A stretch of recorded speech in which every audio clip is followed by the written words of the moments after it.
Hi, welcome to Week 3, Module 3. This week we'll be exploring a few more sections of the core and trim of the orange we discussed in Unit 1.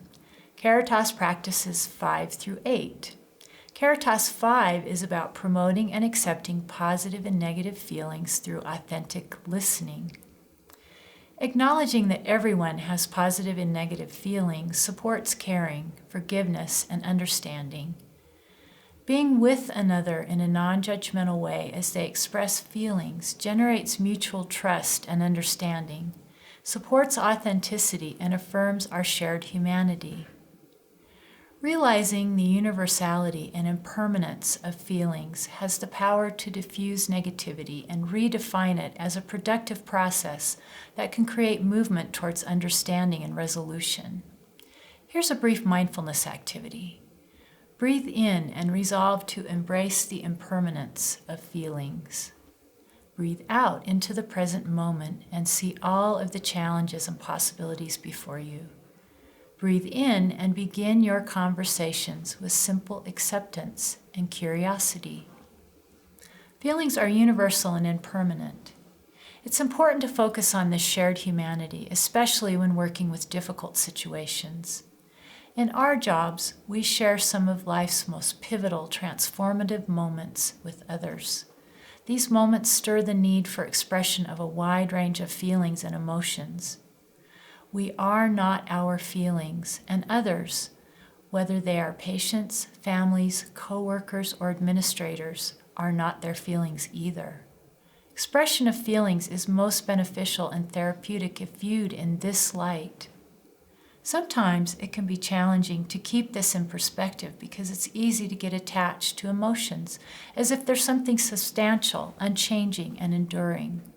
Over the years, I have personally used and taught this simple visualization as a reminder of the impermanent nature of feelings. Close your eyes and envision the blue sky. Your calm, unperturbed core essence is the blue sky. Breathe in the fresh, cool, sparkling air in the clear blue sky that is the true you. Now envision a few puffy white clouds drifting by in the sky of your mind. Reach out to grasp a cloud. Its cool mist floats between your fingers and your hand comes up empty. Clouds represent the many feelings that pass by your blue core essence. Clouds look solid and substantial, but if you reach out to hold on to a cloud, it's impossible to grasp. It's the same with feelings. They continually go by in the calm blue sky of your mind, impermanent, always moving, changing, dissipating, and reforming. Acknowledge the flow of the clouds. Feel the cool dampness as they roll by. Appreciate each cloud for what can be learned from its passing, without trying to fruitlessly hang on to any one cloud. Whether it is negative or positive, none are permanent or graspable. This approach allows for freedom to experience emotions, to grow and learn from them without the stress of trying to hang on to or keep something that was never meant to be permanent. Using this visualization for self and in relation to others helps to keep the expression of positive and negative feelings within perspective. Let's go on to Caritas number 6. This one advises the use of creative scientific problem-solving methods for caring decision-making. To deeply understand any phenomenon requires observation from many vantage points and then synthesis of all forms of evidence into a cohesive, holistic picture of the event of interest. Only then is it possible to derive and promote lasting, effective treatment and support. Research involves addressing the past, observing and documenting the present, and creating predictive models for possible future events. On the surface, it seems as if dwelling in the present moment, mindfulness, doesn't fit here, but it does. Thich Nhat Hanh wrote, "Mindfulness means to establish yourself in the present moment, but that does not mean you don't have the right to scrutinize and learn from the past or plan for the future. If you are really grounded in the present moment and the future becomes the object of your mindfulness, you can look deeply at the future to see what you can do in the present moment." All scientific inquiry is done in the pursuit of deepening understanding of phenomenon. Mindfulness is also meant to deepen understanding and support the full human experience. Mindfulness is the ultimate in unfettered observation, which is required in any good inquiry or problem-solving endeavor. Caritas 7 is about teaching and learning that addresses individual needs and styles. Genuine teaching is transpersonal and significantly affects both parties within the teaching encounter. Thus, the relationship lives on beyond the context of the teaching, informing the life and behavior of the participants into the future. Thich Nhat Hanh describes it this way: our mind is a field in which every kind of seed is sown. Seeds of compassion, joy, hope, sorrow, fear, pain, difficulties, knowledge. There are both wholesome and unwholesome seeds in our mind field, sown every day by ourselves, our parents, schooling, ancestors, and society. Mindfulness helps us identify the seeds in our consciousness so that we can then choose to water only the ones that are most beneficial. Here's a mindfulness visualization. Before teaching sessions, envision a field of vibrant sunflowers. Feel the warmth of the sun and radiate that warmth to others in the teaching exchange. Make a resolve to water the seeds of wisdom, compassion, and caring within those you are teaching. Here's a practice example. I'm reminded of an experience I had many years ago as a newly graduated nurse on a rehabilitation unit of a large hospital. I'd been assigned to do head-to-toe assessments on 2 quadriplegic patients, roommates, who had been in the hospital many, many times before. Both of them struggled with constipation, and this is why they were both hospitalized. As I leaned over the bed of one, checking a skin condition, I heard the familiar voice and footsteps of the hospital nutritionist. The patient in the other bed heard it too, and loudly exclaimed, "Hey! Here comes the nutritionist. Watch out. She's on her high-fiber horse again. I had a bran muffin on my breakfast tray this morning, and I wanted white toast. I will not eat sawdust." The roommate loudly affirmed agreement. Shortly thereafter, the nutritionist entered with dietary educational materials that included high-fiber information and announced that she was there to provide them both with some dietary tips that might help them to avoid future hospitalizations.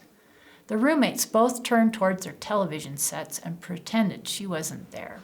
This experience clarified for me the importance of context, individual needs and learning styles, and sensitivity to learner interest and readiness. If learners aren't interested in the content as it is initially organized, then asking what the learner is interested in and then rearranging the content or taking a different approach is very helpful. Sensitivity to intellectual, symbolic, and cultural meanings related to the content and individual concerns are key. Caritas 8 is about creating a healing environment that respects human dignity. Healing environments exist externally and internally, personally and collectively. True caring healing evolves from considering each thought, word, and action sacred, with a sincere focus on the interconnectedness of everyone. Thich Nhat Hanh offered this perspective. One compassionate word, action, or thought can reduce another person's suffering. One word can give comfort and confidence. One action can save a person's life. One thought can do the same because thoughts always lead to words and actions. With compassion in our heart, every thought, word, and deed can bring about a miracle. In attempting to create a healing environment, it is important to remember that you are the environment. You carry it with you and bring it to the situations you encounter throughout every day. The environment that you create within yourself influences the personal environments of those you encounter. Here's another example from my own professional practice. I worked for many years in a home health care agency that focused on care of indigent and low socioeconomic status clients. I visited many people who had pets that provided desperately needed love and companionship. These clients sometimes struggled to purchase pet food during the period of time that they received home care services due to the fact that they were unable to work or go out to collect discarded food to feed their pets. When I visited these clients, I would make a point of bringing a small bag of pet food to last until my next visit. I'd just quietly leave it behind when I left. I didn't want the clients to feel like they had to thank me or acknowledge this, as I wanted to support their own dignity. Upon my return, I would discreetly look at the pet food bowl to see if there were remnants of the food I had previously brought to ensure that I was on the right track. In this small way, I would try to help clients with pets who were struggling financially to maintain a healing, dignified, loving environment. After many years of doing this, I ran into one of my old clients at a grocery store. I hardly recognized her. She was smiling, healthy, well-dressed, and had a cart full of groceries. She told me that during the time I took care of her, the only spiritual, physical, and emotional connection she had in the world was her cat. She said she wanted to heal only so that she could take care of her cat. She was so grateful for the cat food that I brought each week. It allowed her to have enough food to eat for herself. Before I started to care for her, she bought cat food first and then used whatever money was left over to buy food for herself. Sometimes not much was left over and she would have to go hungry. She said she couldn't say thank you then because she was too embarrassed, but she wanted to say it now. She said her life was good now and that she was okay. She asked if she could buy a couple of bags of pet food for me to give to someone else. I accepted her offer. There was quiet dignity in giving, accepting food for a cherished pet during a time of need, and there was a quiet dignity in her paying it forward years later. Just a weekly bag of cat food, given in the spirit of supporting a healing environment, made a significant difference in the life of this client and many others, a difference that she remembered many, many years later.